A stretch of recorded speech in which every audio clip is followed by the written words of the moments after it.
Hey, how's it, Cowboy Buzz here? How you doing? Uh, I've been trying to get this video out. I almost really don't want to do it already because it's been so hectic around. But I'm gonna try and do it. Um, kind of like my preseason thoughts spilling into our regular season. But you know what though? Hey, when with preseason, the most exciting you get to see that that football is back.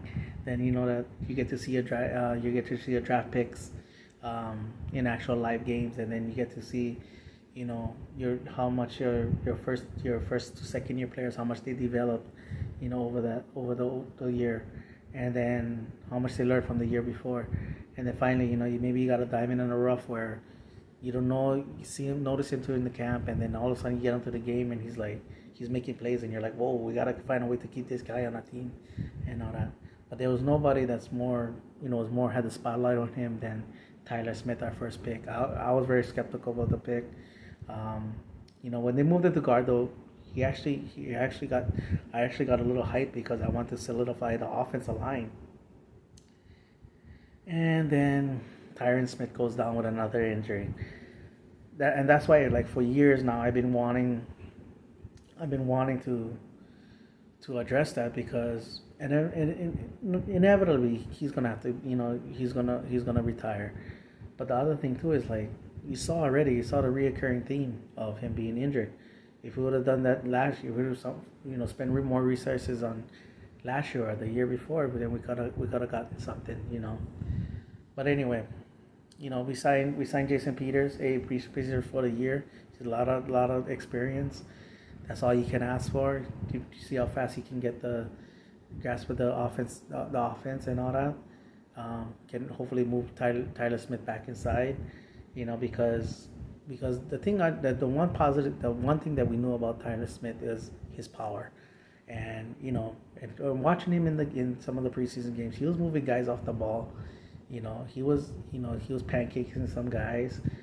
He was allowing the running backs to get downfield and make the run downhill and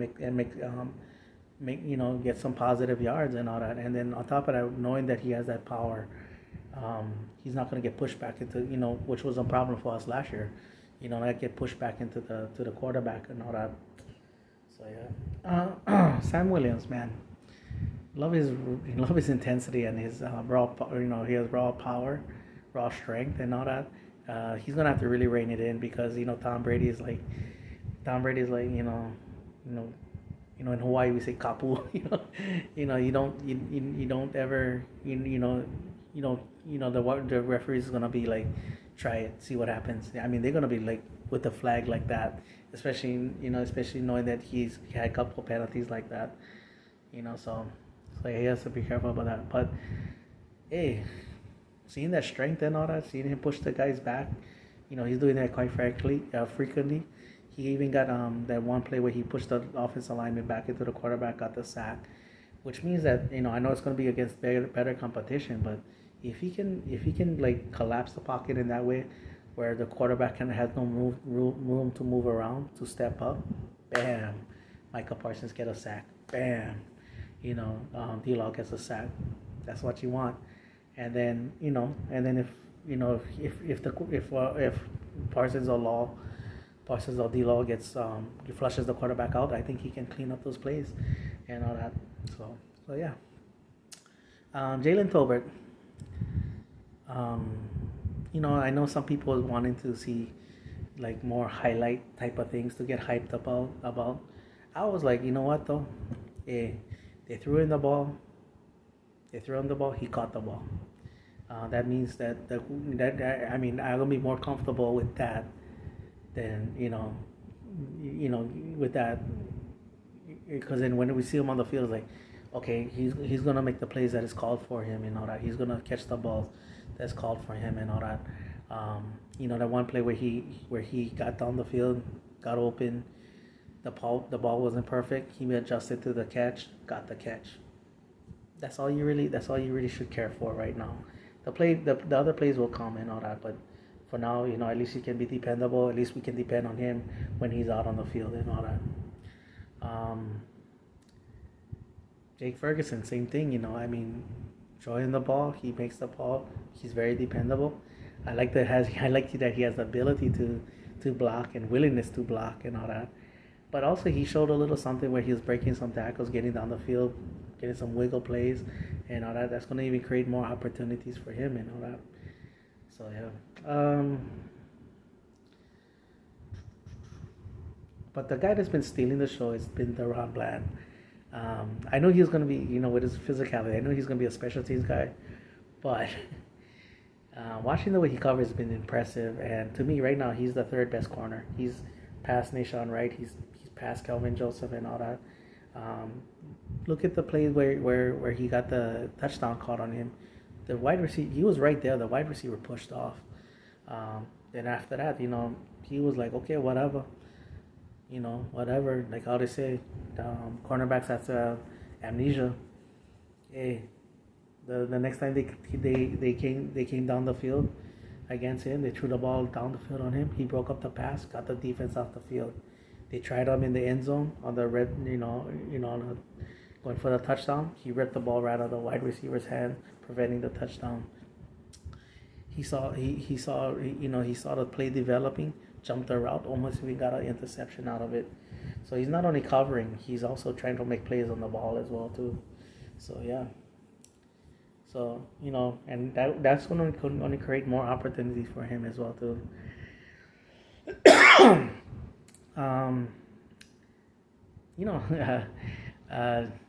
John Ridgway. I know I was hyped up on him and all that. Hey, but I wasn't expecting any. I would love to see some highlight stuff, but I wasn't expecting it because his job is to occupy one or two blockers, so our kid Devin Harper can meet the running back in the backfield or at the line of scrimmage and all that. His job is to create plays for other guys and all that. So yeah, and then finally, our one of our camp darlings, the undrafted free agents, Marquise Bell. He's one of those kids that we always go, oh, he's the camp darling. He's the camp darling. If he's active for the games, he's gonna be on special teams because his willingness to mix it up, his willingness to stick his nose in there, and then the thing that gives us more confidence is that watching him and all that, he doesn't get himself out of position. He's in the where he's supposed to be and all that. Case in point, the ball gets tipped. The wide receiver tips the ball in the air. He sees it, catches it, intercepts it, runs it down and all that. So yeah, so at least he's trustable when he's active for the games. Our second year guys, Kelvin Joseph. I mean, it's been quiet for him. I saw some couple positive plays from him, but it's just been overall quiet for him. Nahshon Wright, he's been up and down in the passing game, but his physicality, that's where he's gonna earn his money. I think he was the one that shot the gap where the running back had to cut back inside and Sam Williams just whacked him. But that's where that physicality plays off on special teams. But you know what though? Hey, when he's from last year to this year, you saw the play where he read the play. The quarterback made a bad throw. That wasn't even his guy. He came off his wide receiver, trapped it, boom, got the interception and all that. So you like to see that, while he's still in work in progress, you saw that he got better from last year to this year and everything. Jabril Cox, I mean, he was getting more and more playing time. Then he got injured. He injured his knee. Now that he's back, want to see how he does, sideline to sideline, because that was his thing. He's looked like he's coming back from it. Nothing I noticed where he's struggling on it. He was even making some open field tackles, which I love, and all that. But the number one thing that we was concerned about is his ability to help up in the the run defense. And he was sticking his nose in there. He filled the gap. He got, I think, a couple of times he met the running back in the backfield. So love to see him get better at the things that he was knocked for and everything.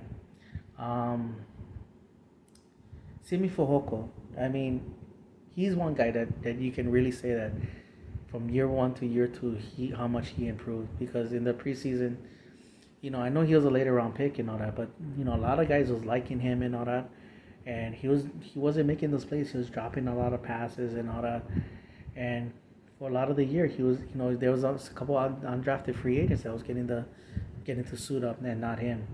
And to see him the way he was being used this preseason, he was the primary wide receiver in a lot of the plays.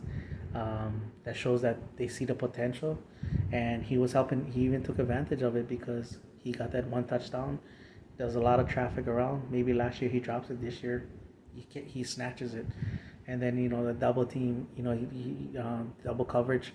The quarterback throws in double coverage. He comes up and makes a play for the quarterback, and that's what you like to see from a guy from year one to year two, especially especially with the way he was kind of getting.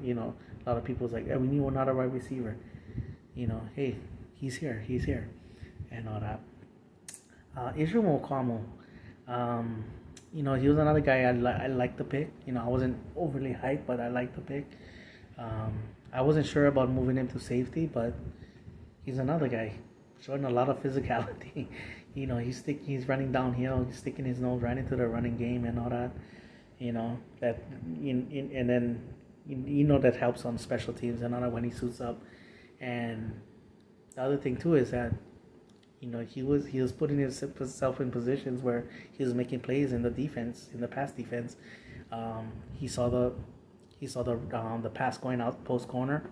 He read it, went after it, got the interception. Our other kid, I think it was Quinton Bohanna though. Other kid that we drafted last year, looks like he was collapsing the pocket. Maybe threw the quarterback threw before he really wanted to.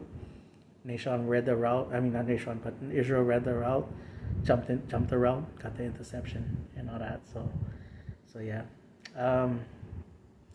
Anyway, but the one last thing is Kavante Turpin. For me, all that matters right now is that he's the kick return guy. I know the whole thing about him. How Kellen Marga is going to be used in. I mean, we know what they're going to do a lot of times. They're going to run the jet sweeps. They're going to run the fake jet sweeps. They're going to run the smoke screens and all that. But with Pollard being more involved in the offense, he gets to take primary duties of kick returning. CeeDee Lamb is the number one wide receiver. He's going to take primary of the punt return duties.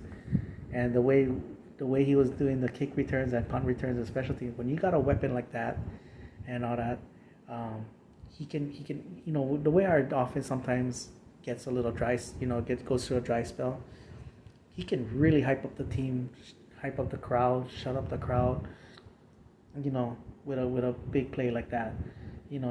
Especially if we take the lead with it, then our defense is gonna be like, you get our defense playing with a lead and all that. It's all good, bro. All right, that's my video. Mahalo for watching. Ponyo boys, who you with? You know who I'm with? I'm with the Dallas Cowboys.